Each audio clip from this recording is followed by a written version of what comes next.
Am I the a-hole for favoring some of my nibbling over the ones that were made out of an affair behind my back? When I was 24, I experienced the biggest betrayal of my life. My ex-wife, Helen, had an affair with my brother, Jason.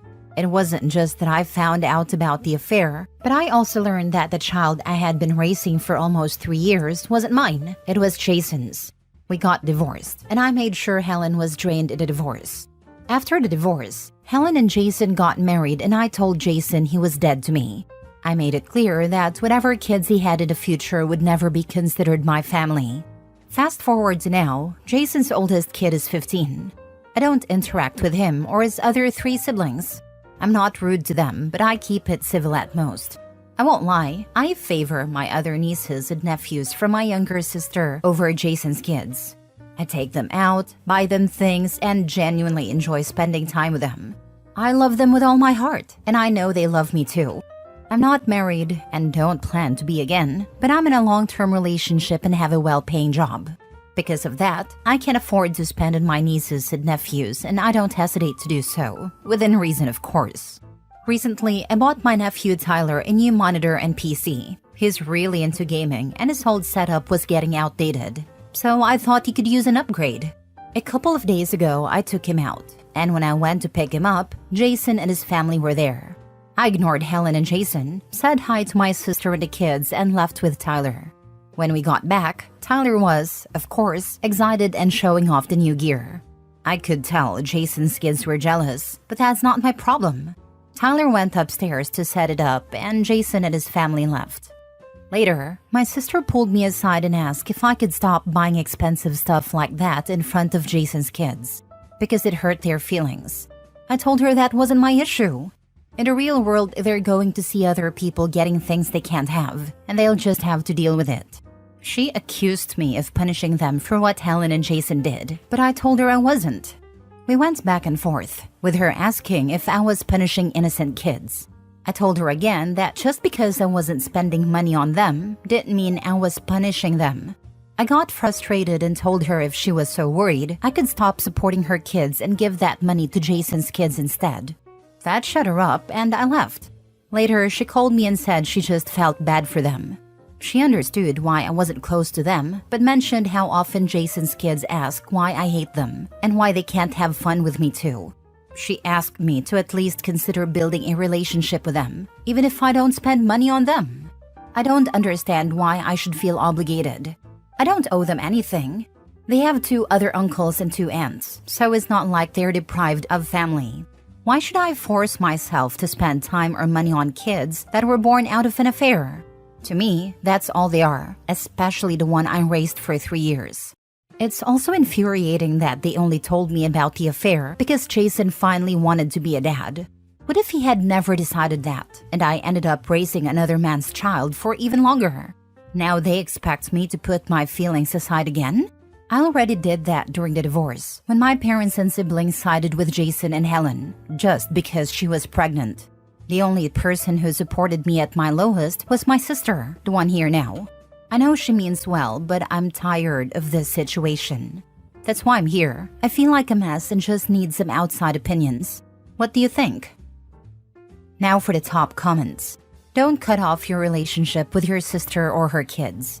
But tell her that if she doesn't want things to be awkward with Jason, Helen, or their kids, she should make sure you never run into them at her place.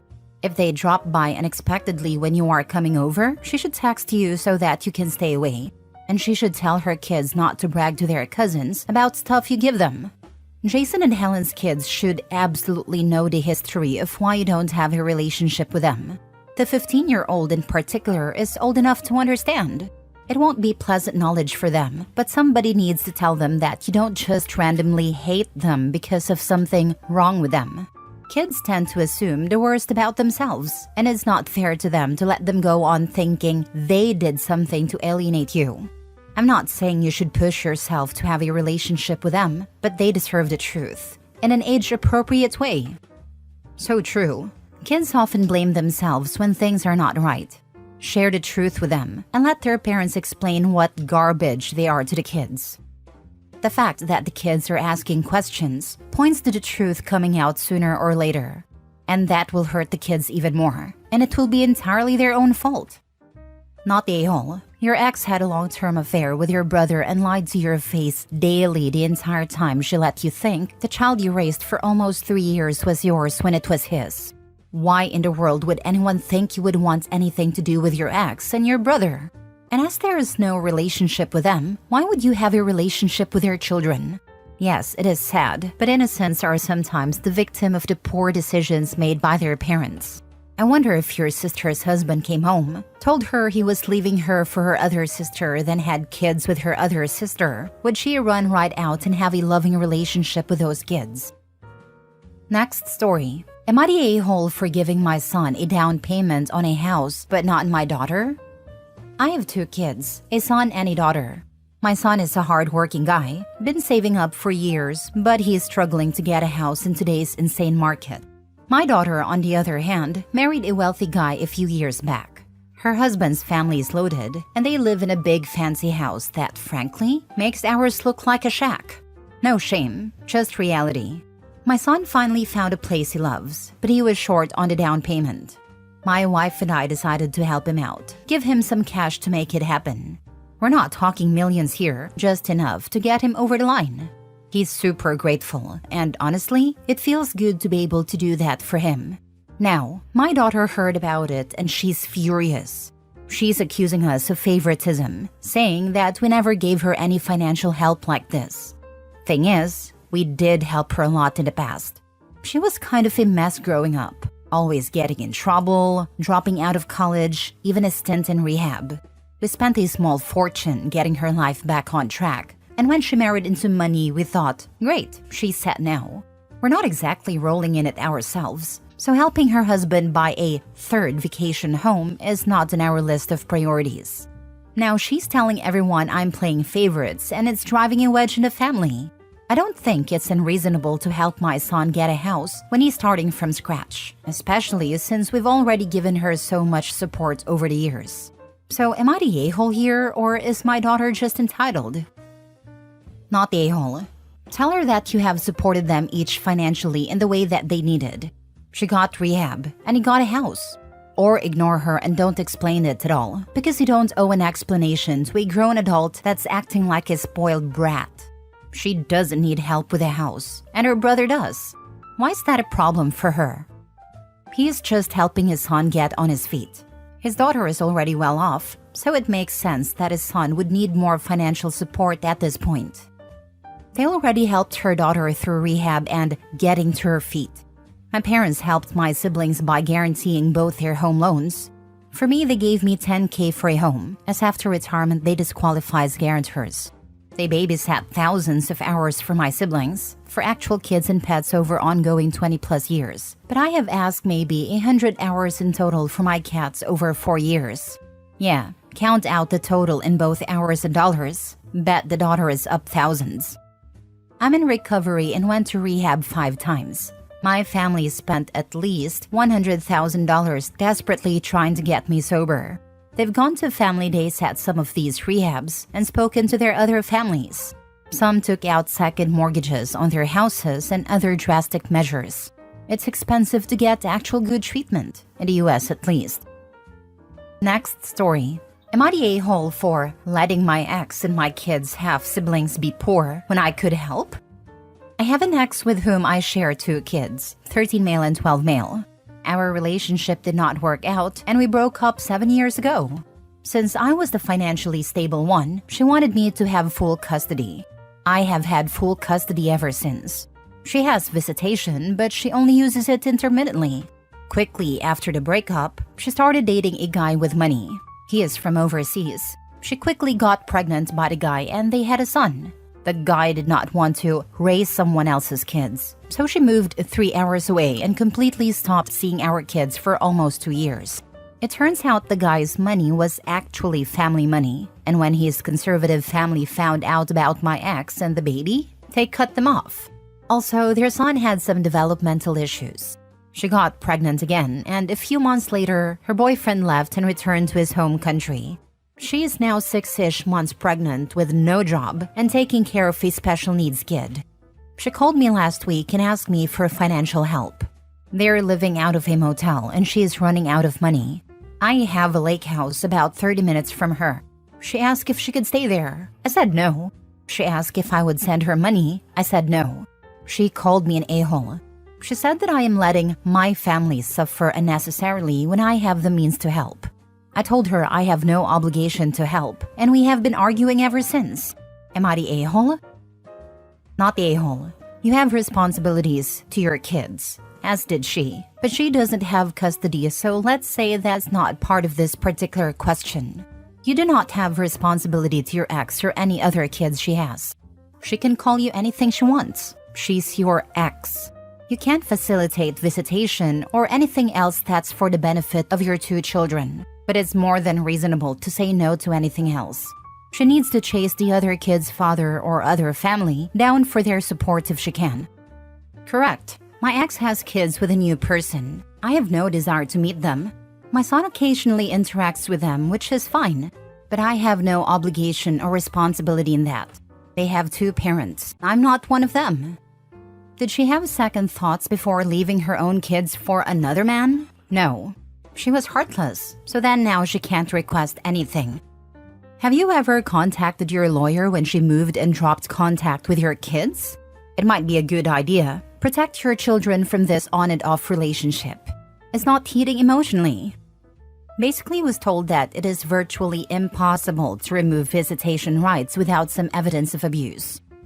That might have been good advice at a time, but with a history of abandoning the children for 2 to 3 years, moving away, still not really actively pursuing visitation, etc., I would disagree that you can't have visitation dropped, especially if your kids aren't interested in seeing her. As you've indicated that you are financially stable, it would be worth consulting with an attorney.